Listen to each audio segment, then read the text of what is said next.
ঘোরাঘুরি এর কাছে যাই, ওর কাছে যাই, ওর কাছে যাই, মানে কেউই কোনো সুযোগ দিচ্ছিল না, কারণ আমি তো একেবারেই অপরিচিত ছিলাম। একজন তো বলেই বসলো, আরে অনেকেই অডিশনে পাশ করে, অডিশনে পাশ করা মানেই যে আপনি ভালো অভিনয় করবেন তা তো না।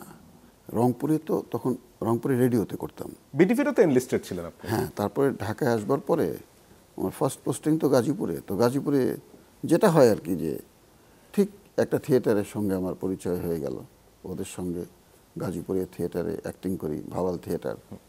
তো ওখান থেকে আমার তো ড্রিম যে টেলিভিশনে তো অভিনয় করতে হবে।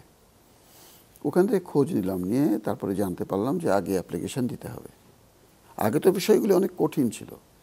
আমি যাদবপুর থেকে ঢাকা আসলাম, টেলিভিশন ভবনে গেলাম, এবং আমি তখন ভেতরে ঢুকতে পারিনি, গেটেই আমি একটা অ্যাপ্লিকেশন দিলাম যে আমি নাট্যশিল্পী হিসাবে নির্বাচিত হবার পরীক্ষা দিতে আগ্রহী। আমার ঠিকানা দিলাম, তখন তো মোবাইল ফোন নেই, দিয়ে আসলাম। তারপরে বাই পোস্ট আমার অফিসে চিঠি আসলো বাংলাদেশ টেলিভিশন থেকে যে অমুক দিন আমার অডিশন।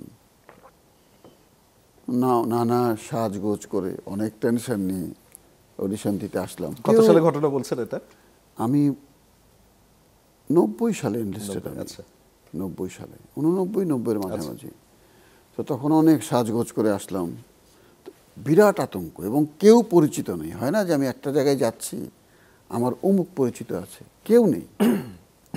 কারণ আমার বংশের মধ্যে কেউ টেলিভিশনে নাটক করেনি, যে কারণে কাউকে ধরে যে যাব সে সুযোগ ছিল না, লবিং এর সুযোগ নাই। এবং ঢাকায় তো থিয়েটার করিনি, সুতরাং ঢাকাতেও পরিচয় কারোর সঙ্গে নেই।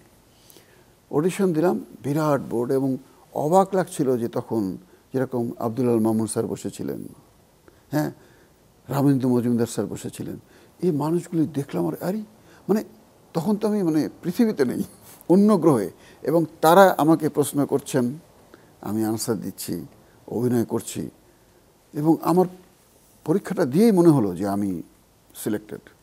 কারণ একটা হিসাব আছে, তো অনেক ভালো পরীক্ষা হয়েছিল। এবং এবং আমার অবাক বিষয় এটাই যে সেই অডিশনও কিন্তু আমাকে হুমায়ুন স্যারের একটি নাটক নিয়ে প্রশ্ন করা হয়েছিল। স্যারের বহুব্রীহি নাটকের একটা কোশ্চেন করা হয়েছিল, যে আফজাল ভাই ছিলেন ওখানে একটু বোকাশোকা ডাক্তার। এটা নিয়ে এবার ডাক্তার কমিউনিটি খুব রাগ হয়েছিল যে ডাক্তারদের এত বোকা বানানো হলো কেন। তা আমাকে কোশ্চেন করা হয়েছিল যে এই যে ডাক্তার কীরকম বোকা দেখানো হয়েছে, এবং ডাক্তাররা এটা নিয়ে আন্দোলন করছে, আপনার কি মতামত? আমি বললাম, যারা আন্দোলন করছে তারা ভুল করছে। মেধাবী মানুষ মানেই খেয়ালি। মেধাবী মানুষ কিন্তু একদম হিসাব নিকাশ করে চলবে না। আমি অনেক দেখেছি ব্রিলিয়ান্ট মানুষ, কিন্তু দেখবেন যে কোটটা হয়তো একটা বোতাম নাই, উনি খেয়ালই করেননি, হ্যাঁ, মাথায় চুল কি অবস্থা খেয়াল করেননি। আমি বললাম, যেহেতু উনি একজন ডাক্তার, তার মানে উনি অনেক মেধাবী। তো মেধাবী মানুষ একটু খেয়ালি হতেই পারে, এটা দোষের কিছু না। যারা এটা নিয়ে যে ডাক্তার সাহেবরা অভিযোগ করছেন, এটা তারা বুঝতে পারেনি, আমি তাদের দোষ বলবো না। তারা এই বিষয়টি বুঝতে পারেননি জন্য স্যারের উপরে রাগ করছেন, অভিমান করছেন। তো দেখলাম যে তারা দে আর স্যাটিসফাইড আমার উত্তরে। তারপর তো টিকে গেলাম। আবার নেক্সট চিঠি গেল ক্যামেরা অডিশনের জন্য, আবার আসলাম, ক্যামেরা অডিশন দিলাম। তারপর চিঠি গেল যে আমি নির্বাচিত। তখন ভাবলাম যে নির্বাচিত যখন হয়ে গিয়েছে, এখন তো আমাকে ডাকবে, আমি এখন রেগুলার অভিনয় করব। কোথায় কি, কোনো খবর নাই, কেউ ডাকে না। তা আমি একদিন আসলাম, এসে গেটে বললাম যে ভাই, আমি তো অডিশনে পাশ করেছি, তো এই এত মাস হয়ে গেল, আমাকে তো ডাকছে না কেউ। তো আমার দিকে সবাই হাসে, হ্যাঁ আপনারা ডাকবে নাকি? একদম এই ডায়লগটা বলেছিলেন যে কয় জোড়া জুতা আগে ক্ষয় করেন, তারপরে ডাকবো। একদম মানে সামনে খুবই, উনি খুব ওই লেভেলের এমপ্লয় না, কয় জোড়া জুতা আগে ক্ষয় করেন তারপরে ডাকবো। আসলেই জুতা ক্ষয় করা শুরু করেছিলাম। ঘোরাঘুরি এর কাছে যাই, ওর কাছে যাই, ওর কাছে যাই, মানে কেউই কোনো সুযোগ দিচ্ছিল না, কারণ আমি তো একেবারেই অপরিচিত ছিলাম। একজন তো বলেই বসলো, আরে অনেকেই অডিশনে পাশ করে, অডিশনে পাশ করা মানেই যে আপনি ভালো অভিনয় করবেন তা তো না।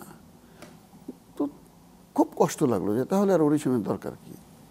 অডিশনে পাশ করবার পরেও যদি এই ভরসা না থাকে যে এই শিল্পী অভিনয় করতে পারবে, তাহলে তো অডিশনের প্রয়োজন নেই। যাই হোক, এরকম অনেক কষ্ট পাওয়ার পরে একটা সময় ডিসিশন নিলাম যে অভিনয় হবে না।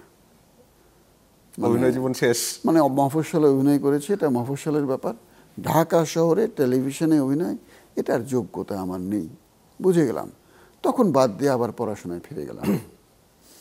ওই যে বললাম, আল্লাহ পাক যা করেন আপনার ভালোর জন্য করেন। ওই সময় আমি অভিনয়টা বাদ দিয়ে চলে আসলাম, পড়াশোনা শুরু করলাম, পোস্ট গ্রাজুয়েশন শেষ করলাম, স্পেশালিটি হলো, তারপর হুমায়ুন স্যারের সাথে দেখা। আমার যদি তখন সুযোগ হয়ে যেত, আমি জীবনে পরবর্তী পড়াশোনাগুলি করতে পারতাম বলে আমার মনে হয় না। মানে আমি এই উদাহরণগুলি সাজাই যে আমার জীবনে যখন যে অবস্থা হবে, ডেফিনেটলি এটা আলমাইটি করবেন এবং ডেফিনেটলি সেটা আমার মঙ্গলের জন্য। আমি তখন সুযোগ পেয়ে গেলে কিন্তু আমার আর পড়াশোনা হয় না। অভিমান করে চলে আসলাম যে না, অভিনয় করব না। পড়াশোনা করলাম, ভর্তি হলাম IPGMRE, পাশ করলাম। পাশ করবার পরে হুমায়ুন স্যারের সঙ্গে দেখা। অর্থাৎ যখন আমার পড়াশোনা শেষ, যখন আমি স্পেশালিস্ট, তখন স্যারের সঙ্গে পরিচয়। তার মানে আমি ডাক্তারিটাও গুছিয়ে ফেলেছি, তখনই স্যারের সঙ্গে অভিনয়ে মনোযোগ দিয়েছি। এই যে জীবনটাকে আল্লাহ পাক গুছিয়ে দিয়েছেন, আমার শুকরিয়ার তো শেষ নেই। আর সবচাইতে বড় কথা, আমার সবসময় স্বপ্ন ছোট ছিল, চাওয়াটা অনেক ছোট ছিল, যে কারণে আমি যে ছোটটুকু পেয়েছি সেটি আমার কাছে অনেক বড়।